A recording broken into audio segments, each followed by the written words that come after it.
Hola a todos de nuevo, continuamos con el segundo vídeo de esta segunda parte de la lección 2 y nos vamos a centrar en la época de Snefru, dado que Snefru levantó tres pirámides, una en Meidum y dos en Dashur.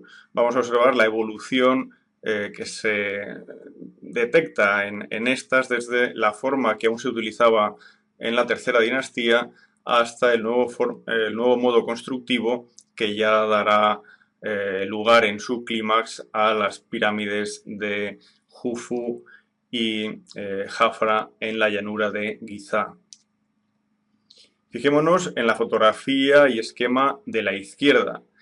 Sabemos que la pirámide de Snefru en Meidum, que es la que empieza a construir durante sus primeros 15 años de reinado, pero también es la que rematará a final de su reinado de unos 44 años de duración, pues bien, en la forma constructiva inicial, en la primera fase, va a ser una pirámide escalonada de 7 pisos, 7 escalones de altura, una pirámide que tendrá un núcleo de mampostería, un núcleo de aproximadamente unos 30 metros de lado, si hacemos caso de las mediciones tomadas por Wainwright cuando realizó un túnel a través de toda la pirámide precisamente para esto, para averiguar cómo era su estructura interna. Bien, pues a este núcleo se adosan en la fase inicial hasta 6 capas en talud inclinadas hacia adentro, unas capas de 75 grados de inclinación, lo cual nos recuerda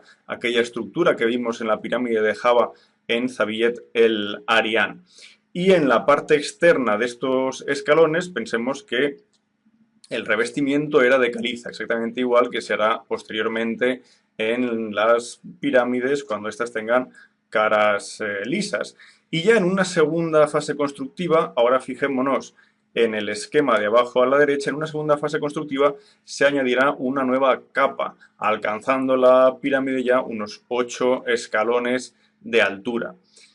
Ahora tendríamos que ir a Dashur para continuar con la evolución constructiva de Snefru, pero vamos a hacer aquí un paréntesis, volvemos a Meidum, porque Meidum en su fase constructiva final, la que observaríamos actualmente, se transformó en una auténtica pirámide de caras lisas. Para esto se rellenó o se rellenaron todos los escalones que hemos mencionado y además se construyó una serie de hiladas de piedra caliza en el exterior de caliza de Tura, conformando una pirámide de 92 metros de altura, 144 metros de lado y 51 grados 50 minutos de inclinación. La entrada a esta pirámide, como siempre, en el lado norte, a 18 metros de altura, y a partir de este punto se inicia un corredor de 1,55 m de altura, apenas no llega al metro de anchura, y unos 60 metros de longitud, hasta una serie de pequeñas cámaras que nos van a llevar hasta un pozo ascendente que es el que nos conducirá ya a la cámara sepulcral, cuyo suelo está curiosamente al nivel del suelo de donde se sitúa la pirámide de Meidum. Otras estructuras a las que hace falta referirse, la cámara funeraria que hemos mencionado, como vemos en la foto de la izquierda, tiene un techo abovedado, pero es un techo por aproximación de hiladas. Es la primera vez que se realiza esto en una cámara funeraria. Después veremos que es una construcción corriente de esta época. Otro detalle al que hace falta referirse, si nos fijamos ahora en la imagen de la derecha, la entrada está en el norte, que es este lado que vemos sombreado, y a la izquierda vemos como hay una pequeña estructura. Este lado izquierdo es el lado este, y esta estructura es el prototipo del templo funerario que en las siguientes generaciones irá creciendo en tamaño e importancia. Por lo tanto, se conserva la entrada en el norte para preservar esa simbología estelar que ya comentamos en otro momento, pero ahora además se añade una capilla en el lado este enlazando con la simbología solar. Aparte de esto, hay que señalar la existencia de un recinto de 236 por 218 metros de lado. Y en el lado sur de este recinto situaríamos una pequeña pirámide de unos 26 metros de lado. Es una pirámide modesta, pero que hace las veces de tumba sur en el caso del complejo funerario del faraón Necherjet de la tercera dinastía. El simbolismo es exactamente el mismo, tanto la tumba sur de aquel faraón como esta pirámide satélite son tumbas para el Ka del faraón, por lo tanto tumbas en las que nunca se enterró nadie, solo simbólicamente el Ka del faraón, no fueron dedicadas para ese Ka del faraón. Bien, aparte de esto, vamos a señalar otro aspecto importante en la evolución de los complejos funerarios ahora ya en la cuarta dinastía.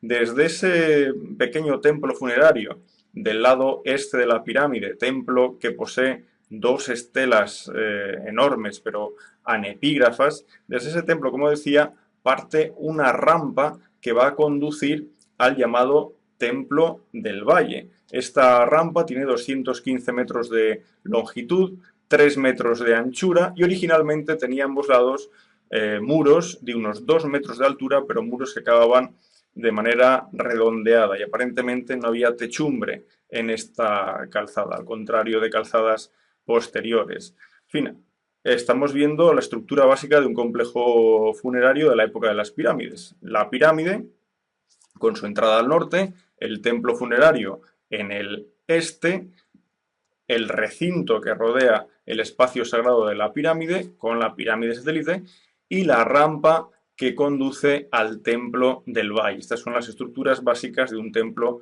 funerario. Vayamos ahora a Dashur, vayamos a la llamada pirámide romboidal de Snefru en Dashur, otra necrópolis. Meidum está de camino a la región del Fayum y Dashur queda al sur de Saqqara, por lo tanto, aún más al sur. Saqqara está al sur de Giza y Dashur al sur de Saqqara. Bien, la pirámide romboidal recibe este nombre por el aspecto que ofrece. Vemos que tiene dos inclinaciones distintas. La pirámide tiene una base de 188 metros de lado, alcanza los 105 metros de altura, pero hasta los 49 metros de altura la inclinación de la pirámide es de 54 grados 27 minutos, mientras que a partir de los 49 metros la inclinación de la pirámide se rebaja a los 43 grados 22 minutos. ¿Por qué hicieron esto? Evidentemente porque ya notaron cómo en el interior la estructura presentaba fisuras y por miedo a que todo el edificio se viniese abajo probablemente intentaron restarle masa a la parte superior de la pirámide realizando esa inclinación más baja. Bien, volvemos a ver los elementos que hemos descrito antes, pero aquí hay que hacer referencia a dos entradas, no solo la norte, que sí que la tiene, sino también otra entrada que de manera absolutamente inusual posee esta pirámide, una entrada en el lado oeste. De hecho, en esta fotografía, con no mucho esfuerzo, se puede ver por debajo de los 49 metros de altura, veréis un puntito negro. Bien, pues eso es la entrada oeste de esta pirámide. La pirámide romboidal de Snefru también presenta una característica constructiva especial. En la primera mitad vemos cómo hay bloques de hasta 1,85 m de longitud, pero que están inclinados hacia adentro, unas inclinaciones de 60 grados que hacen difícil la extracción y quizás por esto, bueno, pues esa pirámide se puede haber conservado mejor que otras en su revestimiento. Ya la parte superior, el revestimiento más bien es de hiladas horizontales. El recinto, que se aprecia perfectamente en esta imagen, aunque el muro haya desaparecido casi en su totalidad, es de 300 metros de lado. Y vemos como hay una pirámide a la derecha. Esa pirámide está en el lado sur. Evidentemente es la pirámide satélite, la pirámide para el Ka. Sí que quisiera recomendaros la lectura de un capítulo de mi libro La astronomía en el antiguo Egipto, donde hago mención a diversas cosmogonías. Esto puede ser interesante para entender cuál era la concepción del nacimiento del universo por parte de los egipcios, teniendo en cuenta que la pirámide, la estructura piramidal, podría representar el Benben, la colina primordial que emergió de ese océano primordial que los egipcios reconocían con el nombre de Nun. Y en el lado este de la pirámide romboidal encontramos una pequeña estructura, un prototipo de los futuros templos funerarios.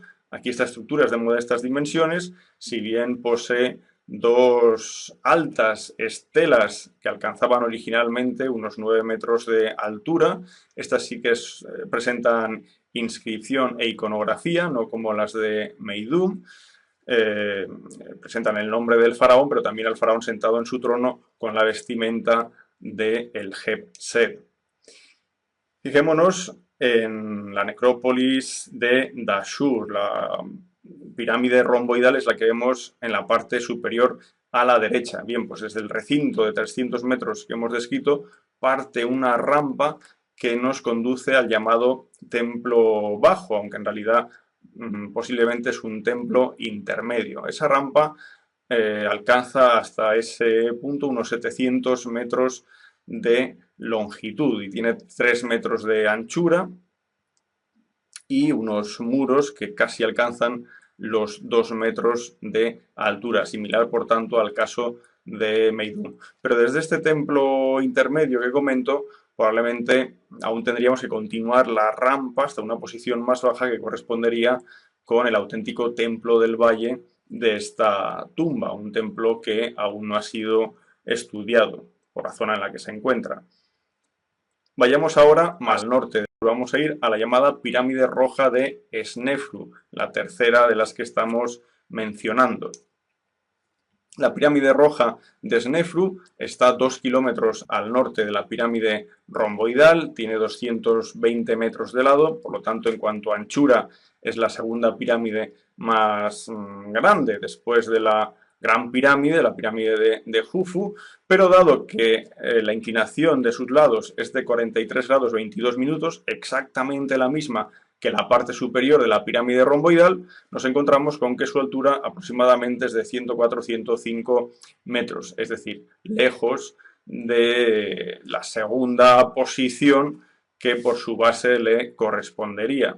La pirámide roja tiene la entrada a 28 metros de altura, es un pasillo de 1,2 metros de alto, unos 27 grados de inclinación, que nos lleva a dos antecámaras con bóveda por aproximación de hiladas. Las dos antecámaras superan los 12 metros de altura, pero la cámara sepulcral, que también utiliza una bóveda por aproximación de hiladas, ya casi llega a los 15 metros de altura. Como curiosidad, mencionar que aquí se hallaron los restos de un hombre momificado que tal vez pudieran ser los del propio Snefru.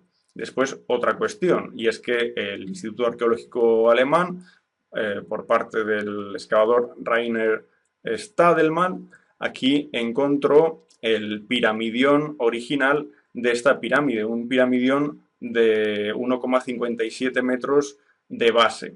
El recinto de la pirámide es de 263 por 249 metros, pero lo importante en esta estructura quizás es lo que halló Stadelmann en sus excavaciones.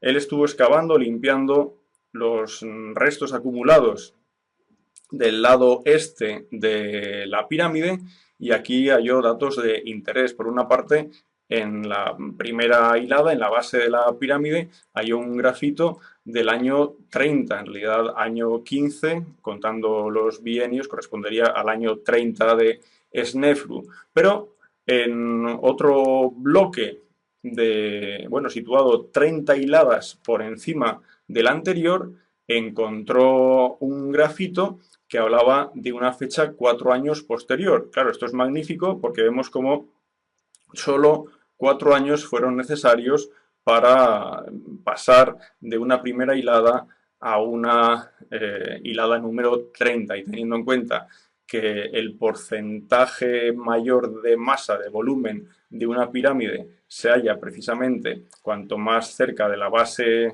estemos, Quiere decir que estos datos nos sirven para calcular bastante bien cuál era la velocidad de construcción de un edificio de estas dimensiones.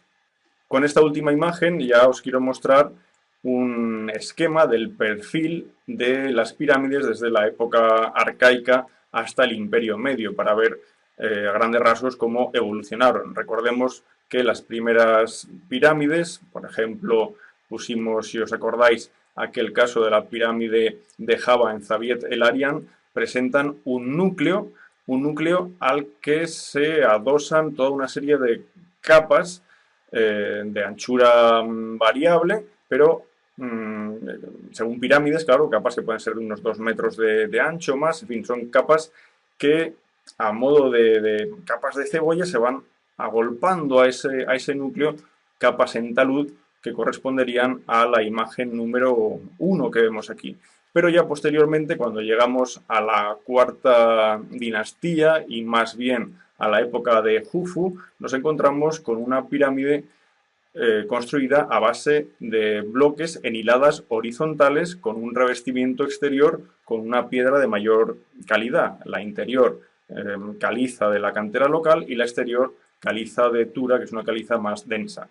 La imagen número 3 nos mostraría las pirámides más bien propias de la quinta, sexta dinastía. El núcleo es escalonado, es irregular en el sentido de que las piedras están mal trabajadas, pero ya a este núcleo se asocian una serie de hiladas horizontales que una vez más vuelven a acabar con un revestimiento exterior de mejor calidad. Y cuando ya llegamos al Imperio Medio, tenemos un caso totalmente distinto. El núcleo, el mayor volumen de la pirámide, lo ocupa millones de ladrillos, de adobe en realidad, y todo esto en su revestimiento exterior apoyado en una piedra caliza de buena calidad. Por lo tanto, aparentemente una pirámide de la cuarta dinastía podría ser muy similar a una de la dinastía 12, pero una vez quitamos ese revestimiento o hacemos un perfil del interior de la misma, cuando vemos